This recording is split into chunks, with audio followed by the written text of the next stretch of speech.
Hi, and welcome back to Catholic Mom and Daughter. If you're a homeschooling family, do you ever look around your house and just feel completely overwhelmed by the amount of stuff that homeschooling has brought into your house? If so, no worries, you're not alone. Today we have 5 quick and easy questions that can help you declutter, tame, and tackle that homeschool stuff so you can stop feeling stressed out and stop feeling as though you just have too much of everything. Hi, I'm Jennifer and this is Kate, and we are a homeschooling family. And yes, there are times that we feel overwhelmed by all the stuff that homeschooling has brought into our lives. So today we have the 5 questions to share with you to help you tackle all that homeschool clutter and take back your space. And even if you're watching this and you're not a homeschooler, you can apply these questions to other aspects of your everyday life as well. And before we get started, we just want to say our homeschool space is far from perfect, and we'll show you some of our trouble spots along the way. Okay, we are going to start off with an easy question because it's a simple yes or no question. As you look around your homeschool space and you see things, pick them up and ask yourself, am I using this item or am I just storing this item? Don't ask yourself, does it bring me joy or is it pretty or could I use this in the future? No.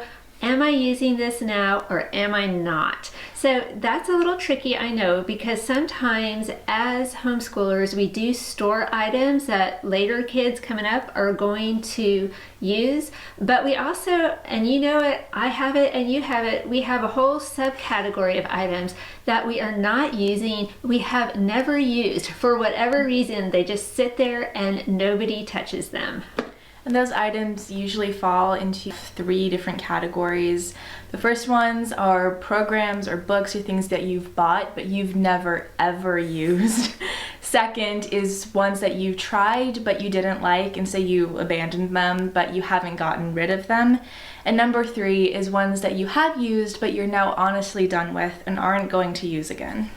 So these items that are just not ever being used, I think they're easy to pick out because most of us already know what they are. So case in point, example number 1 of my storage hall of shame is this video text geometry program. My son used it, it was great for him, but it's not going to be a good fit for my next student coming up. So I'm so glad I still have all 3 gigantic boxes of this just sitting on the floor of my schoolroom. What is the point of that? So the second question to ask is, do I have duplicates of a particular item? Do I have 3 copies of Charlotte's Web and 2 middle school math programs on the shelves? So if you do have duplicates, you can ask yourself, does having multiple of this item make me happier or does it make me more efficient? Or in short, is it better to have multiple than just to have 1 or 2? So whenever I'm confronted with duplicate items in our house, I ask myself the microwave question, which I totally stole from Philip Campbell, who is a teacher over at Homeschool Connections. So when you have more than one of the same item, pretend they are microwaves, right? And ask yourself, okay, one microwave is great. I love my microwave. I use it all the time. It is so handy. And if you had 2 microwaves, it'd be maybe a little odd, but it wouldn't be much of a problem. You could have one in the kitchen and one in the man cave or something like that. But what if you had 3 microwaves or 4 microwaves or 5 microwaves? That would be crazy, right? Would they be increasing your efficiency? No. Would they be making you happier? No. You would be grumpy thinking these microwaves are taking over my house. So it would probably be a relief at that point to get rid of your extra microwaves. And the same thing can apply to homeschooling. What do I have too many of? Do I have a bunch of writing programs? Do I have a bunch of school supplies? Are 5 rulers better than just 1 or 2? So I have this problem all the time with, of course, books, because I love to go to thrift stores and book sales, and if I don't know if I have a book, I'll just buy another copy of it, and I wind up with things like this and this and all kinds of duplicate copies.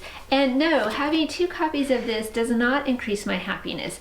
Every year when I clean off my shelves, I get stressed out and I think, not you 2 again, why do I still have 2 copies? So question number 3 is to look at an item and ask, Is this something my fantasy homeschool self would use?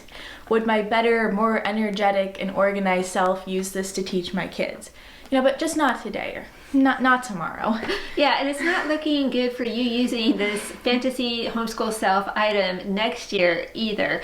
So we all have these items, they sit on the shelf and they mock us, and we know exactly what they are. For instance, it might be that fun preschool program that everyone was talking about, so you bought it, and then when you started to get ready to use it, you realized that each lesson requires 2 hours of preparation, cutting out little pieces and parts and organizing craft supplies, and in reality, that is just not happening at your house. Or for me as a student, it's planners. I have several, but I just don't use them. I like the idea a lot, but I'd rather just have a checklist. So this is something that gets me because they look so fun, they look so pretty, but they're just not practical for me.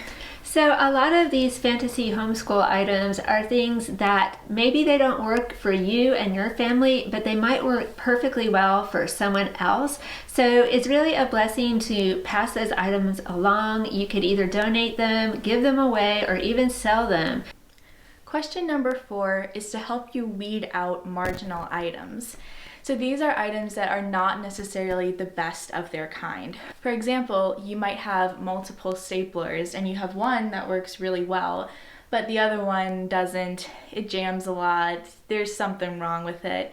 So that one's probably not the best of its kind, and you should just get rid of it. Yeah, because number 1, why do you need 2 staplers? How much stapling are you really doing? And number 2, this one that works sometimes, this is the one that is going to push you over the edge on a bad day. Or maybe you have a child who's having a marginal day and tries to use this stapler and everything jams up and it's a big hassle.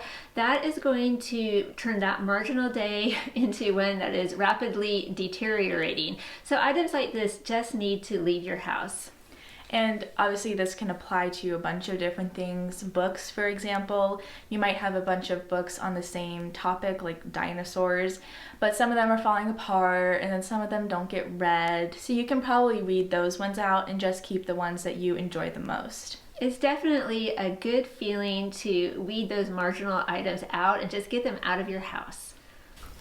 So the last question to ask yourself to help clear your house from homeschool clutter is, could I teach just as well without this item? Or could my kids learn just as well without this item?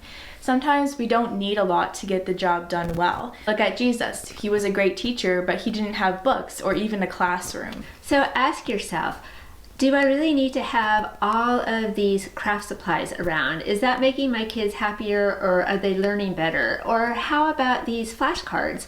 Is this something that my kids even like to use? If not, and they're learning just as well without them, then just let them go. Or reference books or dictionaries. A lot of times we just look things up on our phone or on the computer. Teacher's manuals also fall into this category. Sometimes they are necessary, but other times they're just extra. An example of this from our house is this math dictionary. No one's ever used this. I had high hopes for this math dictionary, but as of 2021, no student in my house has even ever opened this book. So it's very sad that we are going to say goodbye to the illustrated math dictionary.